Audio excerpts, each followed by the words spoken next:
आज इंदिरा गांधी जी की पुण्यतिथि है। देश के लोग उनको नमन भी कर रहे हैं। इंदिरा गांधी जी इस देश की प्रधानमंत्री रहीं और कार्यों के प्रति हमेशा वह आगे बढ़कर के कार्य कर रही थी।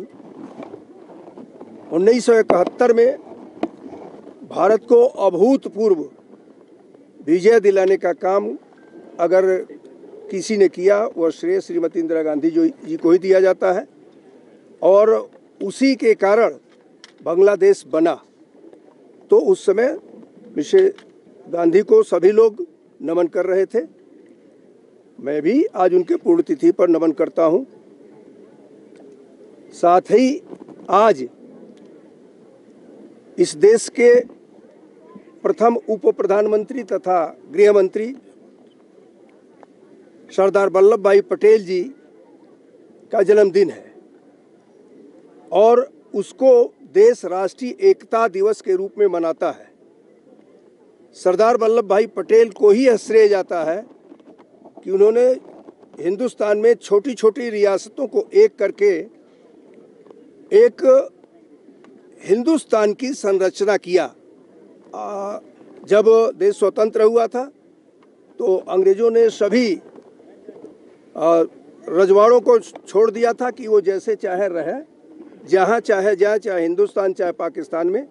लेकिन एक बृहद हिंदुस्तान बनाने का अगर किसी ने संकल्प लिया तो उसका श्रेय सरदार वल्लभ भाई पटेल जी को जाता है, जिन्होंने जूनागढ़ और हैदराबाद को भी एक करके हिंदुस्तान में लाया। और आज जो हिंदुस्तान हम देख रहे हैं एकता के लिए, अखंडता के लिए, उसकी देन सरदार वल्लभ भाई पटेल है। दोनों लोगों को याद कर रहे हैं जिनका बहुत बड़ा योगदान रहा है। एक को लौह पुरुष और दूसरे को लौह महिला के रूप में याद किया जाता है। श्रीमती इंदिरा गांधी का एक बहुत बड़ा राजनीतिक कद था और वो ऐसा काम करके गई हैं इस देश के लिए जो संभव नहीं। उन्होंने बैंकों का राष्ट्रीयकरण किया।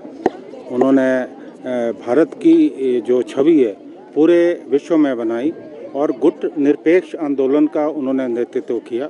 जबकि पूरे विश्व में जो है शीत युद्ध जो है चल रहा था, उस समय उन्होंने जो है जो गुट निरपेक्ष आंदोलन है उसकी अगुवाई की।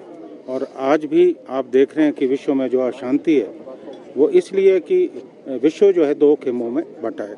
उसी तरह से उनके समय सिक्किम का भारत में जो है विलय हुआ, जो अपने आप में बड़ी घटना थी कि खून की एक बूंद बहाए एक राष्ट्र जो है वो हमारे भारत में सम्मिलित हुआ।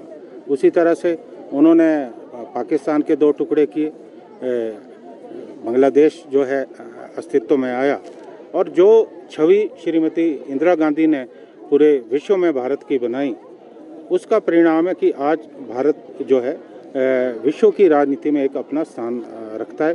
उसी तरह सरदार वल्लभ भाई पटेल जिनकी आज जयंती है, एक मजबूत नेता थे और भारत जब टुकड़ों में बटा था, जब भारत आज़ाद हुआ, उन्होंने पूरे भारत को एक किया, इकट्ठा किया। तो आज हम इन दोनों महान विभूतियों को याद करते हैं, स्मरण करते हैं और हमने जो संकल्प लिया है और राष्ट्रीय एकता की शपथ ली है, हम जो है संकल्प लेते हैं कि आज देश में जो विघटनकारी ताकतें, जो सांप्रदायिक ताकतें फिर से इस देश को तोड़ने में लगी हैं, हम उन ताकतों को पनपने का अवसर ना दें। मैं समझता हूं कि ये सच्ची श्रद्धांजलि इन दोनों महान आत्माओं को होगी। मैं तो गया हूं, काफ़ी समय मैंने लगाया है और मुझे लगता है कि अभी विड्रॉल होगी और उसके बाद अभी प्रचार शुरू नहीं हुआ है। जैसे ही आगे प्रचार शुरू होगा, निश्चित तौर पे हिमाचल के जो नेता हैं वो भी जो है चुनाव प्रचार में जाएंगे।